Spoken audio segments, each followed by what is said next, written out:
In mythology, there's a god, quotation marks, by the name of Janus.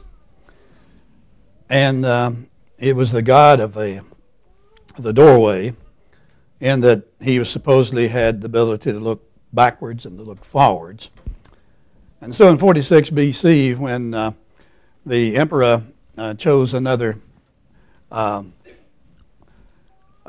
to have a new calendar, he named the first month January. And he wondered why. Because January is the month that we look backwards to the old year and look forward into the new year. And so this morning, we're 2 days into the new year. So I thought it'd be appropriate for us to have some thoughts concerning the new year that's ahead of us. I want to begin with a scripture from Ephesians 5 in verses 15, 16, and 17, or portions of it.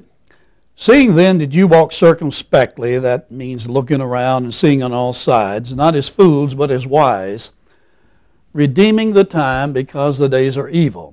Wherefore be ye not unwise, but understanding what the will of the Lord is. Now, several things then.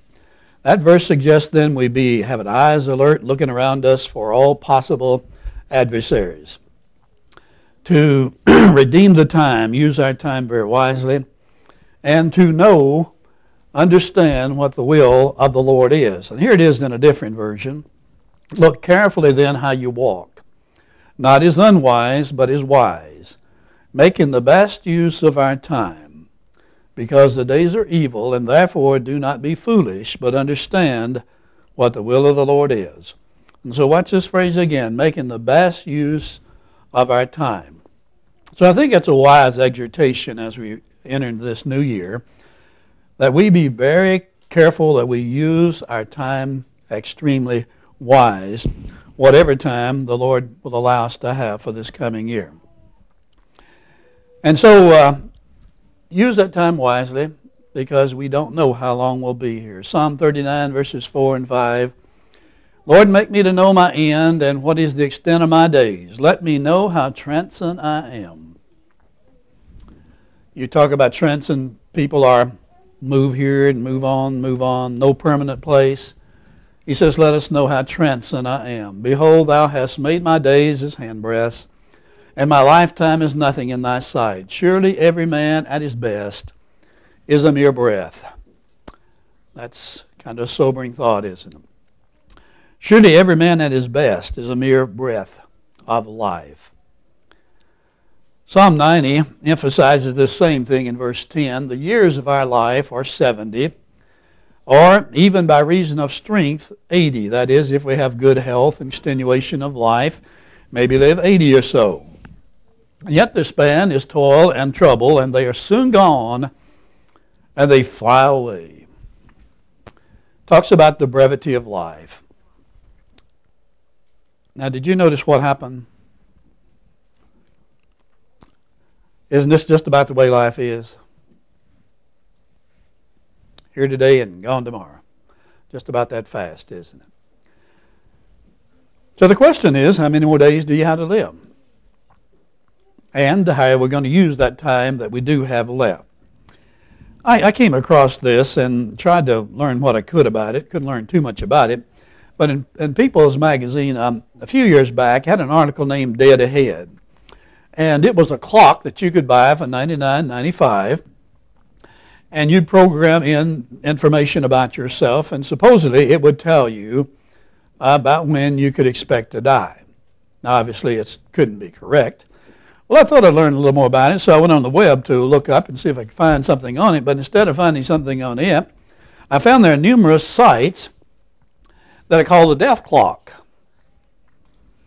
And what you do, or death machine I believe it's called, and what you do, you type in, and I didn't try it, but what you do, you type in your age, when you were born, your weight, your BMI, your body mass index, whether you smoke or not, whether you drink or not, and various things like this, whether you exercised and such like. And supposedly, they would tell you how long you're going to be able to live.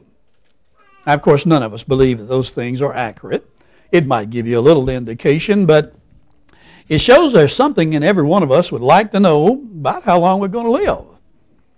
Well, we just seen, he said, if you're 70, then that's about all that man could expect. But if you get to live a little longer than that because of good health, maybe 80, maybe more. I came across an article that I want to share briefly. But someone composed a situation that if you were born, say at 12 o'clock, today at 12 o'clock, and at 12 o'clock tonight, it would represent your lifetime of 70 years, basically, where you would be along the way at this moment of time. Suppose at 12 o'clock today you were born. Let's just say last night you were born at 12 o'clock and expires at 12 o'clock today. For instance, if you are 25 years old, it's now 12:25 for you. Well, I believe this is a 24-hour period. Then if you're 30, it's 1:25. If you're 40, it's 4:16 p.m. If you're 50, it's now 6:50 p.m. If you are 60, it would be 10:11 p.m., moving pretty swiftly toward that 12 o'clock mark. If you're 70, you pretty well have hit that 12 o'clock mark. And if you live beyond 70, you get a little extenuation beyond that 12 o'clock period. And so as you think about your own life and your own age, kind of where are you on that clock? Kind of sobering thought, isn't it? How long will we live? But more importantly, how are we going to use the time that we have to live? And that's really what we want to talk about this time. So we know we're going to die. We know we don't have much time. So how are we going to use the time that we do have this coming year?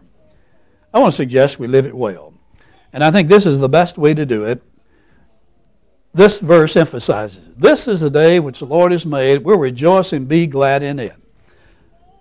And so I would suggest that what we do, live well today. Don't worry about what happened yesterday, and don't worry about what might happen tomorrow.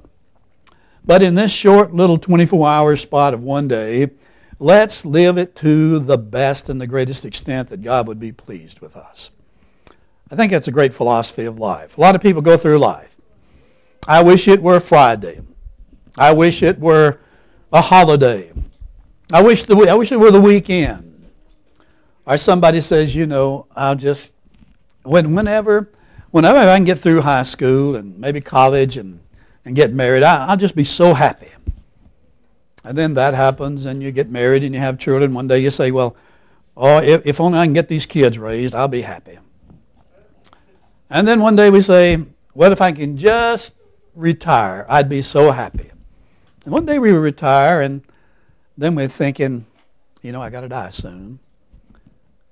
And what happens? We spend our lifetime thinking about what if, instead of living right now and enjoying the blessing that God has given us today.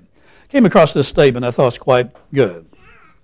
Life is what happens to you while you're making plans to do something else. And so while we're making all these plans for the future, the fact is life is happening right now. So this is the day the Lord has made. Let us rejoice and be glad in it. Not yesterday, not tomorrow, but today. And see if you can find something beautiful and wonderful in today. And I'll almost guarantee you, if you look for the good in today, you'll find something good today. And it'll be the same tomorrow. We find basically what we look for. Look for the good and see the blessings that we have. This is a day the Lord's made. We'll rejoice and be glad in it. Someone wrote this poem as the idea of the beginning of a new year, and I think it's quite good, just a little short portion of it. I wish that there was some wonderful place called the land of beginning again. All our mistakes and all our heartaches and all our selfish grief could be dropped like a shabby old coat by the door and never be put on again. And it can. That's a new year, a new beginning, a new start, a new emphasis.